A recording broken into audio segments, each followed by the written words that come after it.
who are all these different people that you're seeing compared to, your partner who is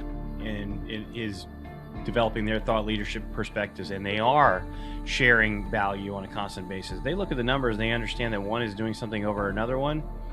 I think there'll be one that will stay and there'll be one that goes, and that's just the reality of it. Content Crib Podcast, we're back. What's up, Eric? I love the hat. Thank you. It's brand new. The Influence Strategies Group official swag has arrived. So it's exciting. It turned out great. And Chris and I, through this journey together, have found out that we both have heads bigger than anybody else on the planet. So, except for Scott Zolak, and that's an inside joke, everybody. But anyway, that the hats are here. They're going to fit both of us, and stay tuned. We're gonna have lots more swag coming out, and it's I guess you're official when you have swag. I don't know. We are, yeah. We're definitely official. You were telling me something very interesting about a post you made. Dive into that. Yeah, so I made a post that really kind of stirred a bunch of people, to DM me and messages and texts and all kinds of different things. Essentially, I just said that there's going to be the day, if you're a physician, and especially you need to listen to it also if you're a medical device company, but primarily if you're a physician, and there's going to be the day that people are, well, the day is here. You walk out into your living room and you go, hey, Alexa, my back hurts, and on my left-hand side, and I have this, and this going on, and I have this I've done, and I've taken all these different things. Who should I go see? And that gatekeeper, and I called it the toll booth, is going to send you to exactly where they want you to go.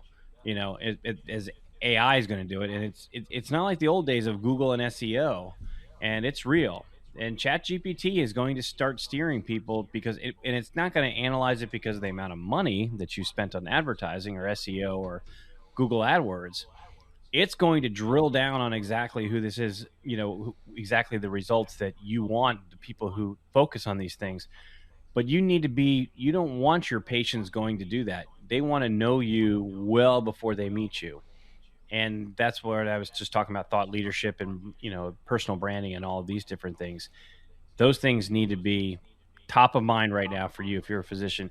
And as a medical device company, the same exact thing. Our organization has a new product out that's a CMC arthroplasty that's called Touch, that came from Europe. And I mean, it's, pickleball players that can't grab a pickleball paddle anymore are calling left and right, trying to be able to get their hands on Touch. So it's a big deal. Yeah, we need someone talking about that on LinkedIn. Yeah, well, exactly.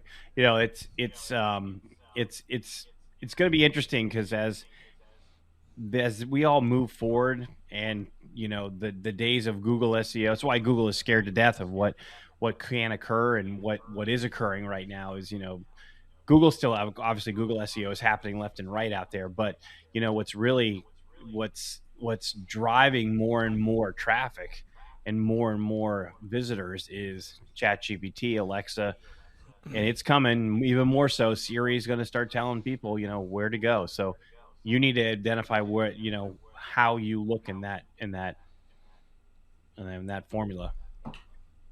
Yeah, I mean, here's the deal. Nobody tells healthcare professionals, I mean, I guess besides us, but your expertise means nothing if nobody knows you have it, right? And like you're saying, all these other channels to get your product or your service out there, you're more talking services for physicians, but people need to know, and there's where people are hanging out is where we talk about you can use your voice and get it out there. And I don't understand why personal branding is so weird for people in healthcare, but I think it's because people are just terrified of looking like that guy that's selling like weight loss shakes or funny procedures, or I don't know. I mean, but to me, bottom line is trust is built in public and deals are closed in private. So get that, get your voice out there, get your ideas out there, be controversial, talk about all the amazing things you're doing. I don't care how niche it is, and you'll start to get a little bit of a following, and it's that easy. It just takes a little bit of guidance. Yeah, and just provide value. That's all what you got to Yeah. do, and on a constant, to have that as something as your number one thought is I'm going to provide value every time I, send a video, newsletter, whatever that may be. And it's I don't think I talk to physicians all the time who are in large IDNs or they're in big groups, and they go, oh yeah, well they take care of that. Well, they take care of this or they take care of that. Well, if you're at the end of your contract and they go and they look and they say, well, how many patients have you brought in this amount of time, and who are new patients into your, and who are all these different people that you're seeing compared to, your partner who is developing their thought leadership perspectives, and they are sharing value on a constant basis. They look at the numbers and they understand that one is doing something over another one. I think there'll be one that will stay and there'll be one that goes. And that's just the reality of it. Yeah, and it and to me, like when I think about this and when we talk about this, I'm always thinking of like strategy or execution tips that we can give people that are listening. And if I'm a physician and I just want to get started, I think it's really easy to break it down in the pillars. Talk about clinical insights, share what you're seeing in your practice, share what different things that you're doing. Peptides are super hot right now. Some orthopedic surgeons are getting into it. I'm talking to them all the time, trying to learn more about it. Talk about that. Here's what I see when some of my patients are using these approved peptides. Here's what they're, seeing when I hear about, people using unapproved, they're buying online. Like, talk about some of those controversial topics. Pillar 2, professional development. What are you learning? What has changed your approach? What new, device, pickleball device that you started using has, opened up a new pathway to patients that may have never even come into my office, right? And then maybe 3, which I think is probably the most important part, is behind the curtain. Share what people would never really normally hear about from your Google reviews, or you do get a lot of good information for Google reviews, but there's other things that you're doing behind the curtain that people want to learn about. Share how you make decisions, in a clinical aspect, how you chose one vendor for a device from another, or just like interesting ways on how your thought process works. That kind of builds that trust with the patients and people you're attracting to. And it may not just be patients, it may be opportunities in a clinical leader, or key opinion leader for different healthcare companies, device companies, pharmaceutical companies, etc. Yeah, well said. And it's obviously it's your outward message, your value that you're portraying to the public. And if you're making the decision, actively making the decision that, and I'm going to have somebody else share that value, I'm going to have somebody else develop what that looks like, which is fine if you're doing it, as long as you have input into how that looks and what that is going to be portrayed, great. But if you're just somebody who doesn't do anything in thought leadership, doesn't utilize any of these different tools whatsoever, the time is going to come when people are going to go, you know what, we need to go in this direction. And hopefully you're going in that direction. But I can tell you, and with the conversations that I have with several physicians, whether that's in, surgeons or whatever kind of different specialty, there's a whole lot of them that aren't doing it. Yeah, and then you're leaving that up to people to do that for you, right? They're already picking your lane for you and what you do well. You're not really having control over it, or if you're not doing it yourself. Yeah, and I get it. I totally get it. I know why people say, well, you know what, they all handle that. And I've got so many patients now. I got plenty of patients. I don't have to worry about this whatsoever. And things change. Times change, contracts with hospitals change. I know a group where 65% of their revenue went away overnight because some contracting / insurance issues that went on, and they just made the conscious decision that we're going to have to start from scratch in these different areas, and they did.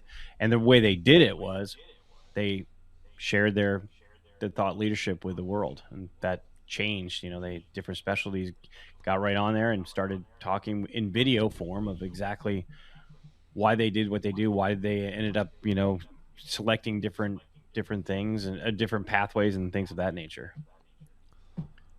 And I think it's important to talk about the attribution game, because people are always, well, how do I measure this? How do I see if it's successful?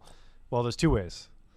People will literally tell you, I saw your post about pickleball surgery. Yep. Can we talk? Yeah. Track those conversations as you start to build your brand, if you start to do it, and keep a running note of every inbound that references the content. It's more than people think.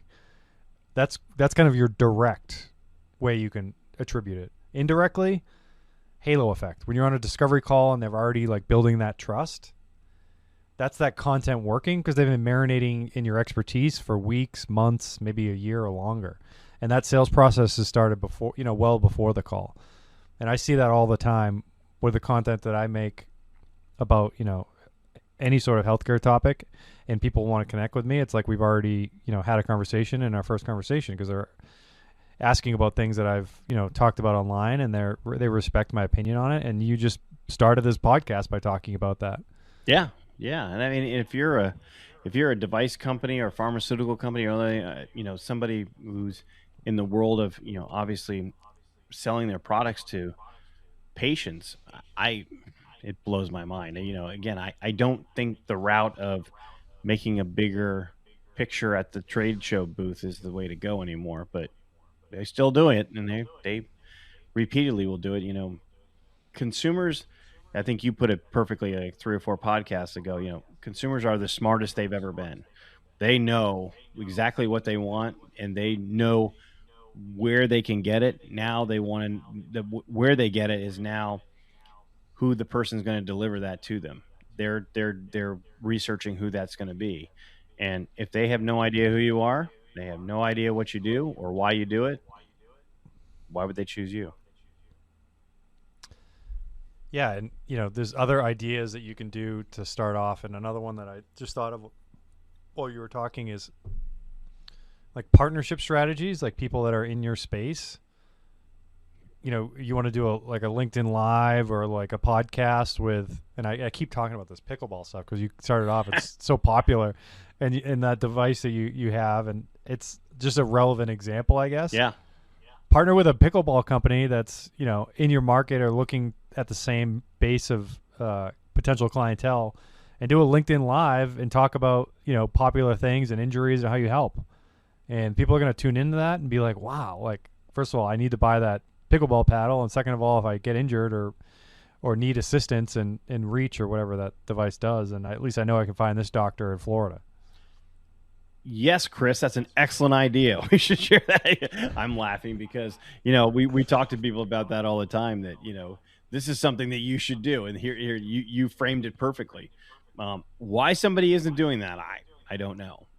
There's some guys down in South Florida who, have talked a little bit about it, but man, if there's somebody who could be the pickleball maven or whatever that may be.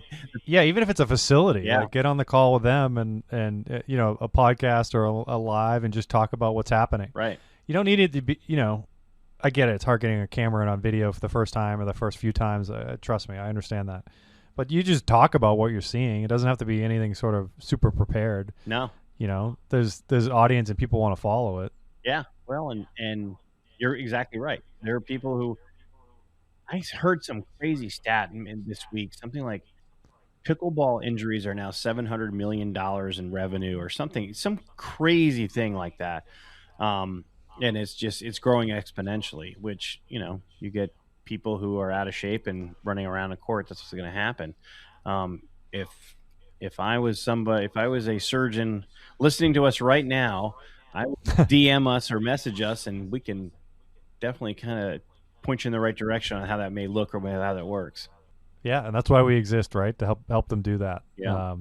We'll give as many tips as we can, but some people need a little bit extra help, and that's what we do. Yeah. Yeah. Very well said. Yeah. No, I will say this. I think, again, right to the beginning when we started talking about the AI toll gate or the AI toll booth, it's real, it's happening. You're going to have to, but you shouldn't be scared of it. You should understand that you want people to know what you do and what, well before they decide to go and ask Siri or ask Alexa or whoever they're going to ask. Because I do know this is that, people are saying this right now. Well, my patients are 60 and up, or my patients are 65 and up. Let me tell you, I went into an office the other day because I had to do something for a surgeon. There was multiple people who appeared to be over the age of 60, all on their phone, and several of them were scrolling through social media. I came home and told my wife about it because I was like, this is amazing. I think 5 years ago you wouldn't have seen anything like that. Literally 95% of them were doing it. Now that's on one level kind of sad for society that they weren't talking to each other, but that's where your patients are. So you've got to be able to get to them. Yeah, and then I think that you can kind of think about content that converts to those sales calls, and that, or if you don't call them sales calls, or you call them patient calls, Mm-hmm. Have a post, have a call to action. DM me if you want the full protocol template.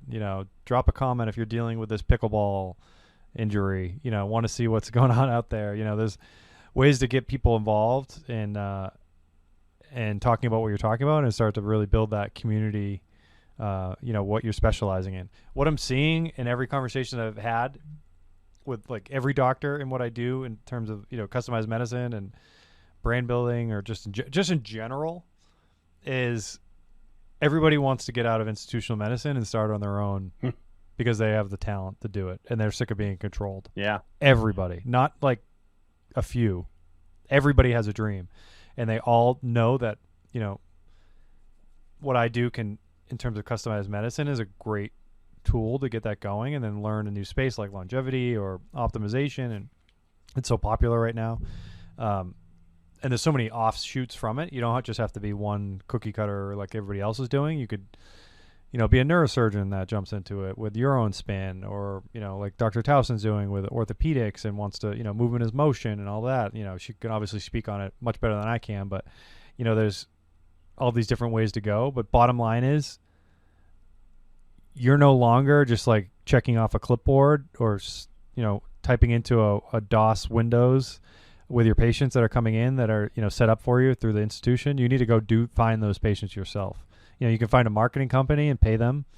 You can find someone that's going to promise you a bunch of patients, or you could start building your own audience yourself and then maybe work in something like that. To me, I really would think that with the fact that it's very much less money and much more targeted to create your own voice with meaningful business that can come in, I mean, that's where you start. Yeah, well, and I'll just piggyback on that. Do yourself a huge favor if you're listening to this right now. Don't go and pay some generic social media company to tell you, oh, I'm going to get you 1 million views. Newsflash, they have these bot farms, and they tell them all to go out and look at your social media, and you'll get no traction.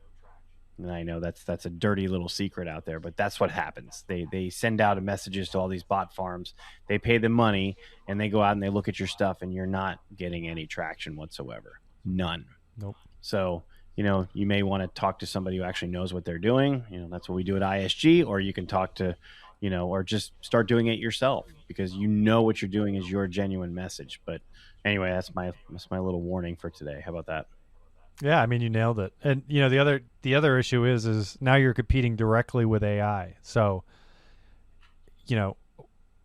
when I say AI, not just long form content that people are putting out, but I don't know if you're seeing on Instagram all these fake podcasts and fake people on stages that look so real. Yeah. That have you seen these? Oh yeah.